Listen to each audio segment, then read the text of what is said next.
Hi, Artworks LA. I hope everyone is staying safe and at home. During quarantine, I mostly stay at home, of course, working on my artwork, working on my sculptures, and really allowing for this experience to be a catalyst in my work. So I feel it's important, especially whether times of anxiety or uncertainty, that we have a platform, or at least that I have a platform to use to inform my artwork. My way of understanding my own experience and my own existence. Okay, so let me walk around a little bit and show you what I've been up to.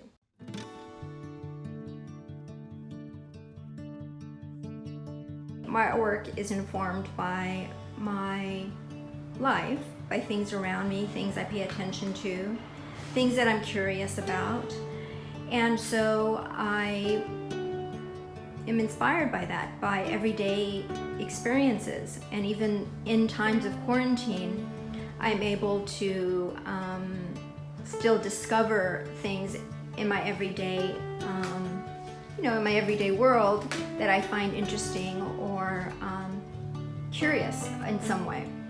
So this piece I started a couple of years ago, and it's paper and tape on a wood panel.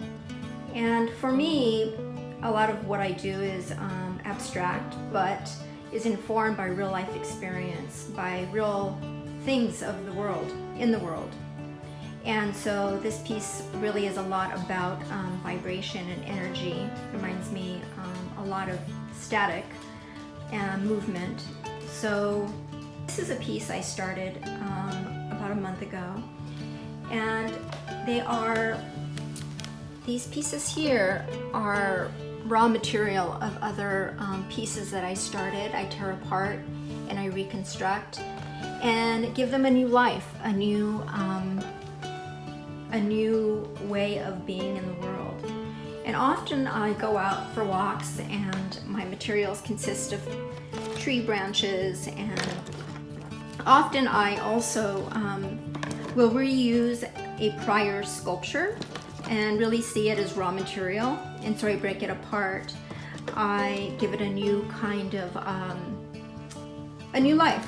So this is another piece that I started recently, and some pieces I think of them as hybrids of a life force or energy. This is another piece that I did recently. And so some feel or have a sort of temperament that's a little bit more quiet and subdued. And some pieces are just these sort of wild, I don't know. I mean, I don't know in a good way, and I find it curious. So I like the idea of working from home, and so I get to wake up to them and live with them. And so I don't see my art practice as something separate. Life and art are sort of entwined, and they're all mixed up together, which I love. And so, my art is here. I live with my art and my animals and domestic life and the art are all together. And for me, that's what it's all about.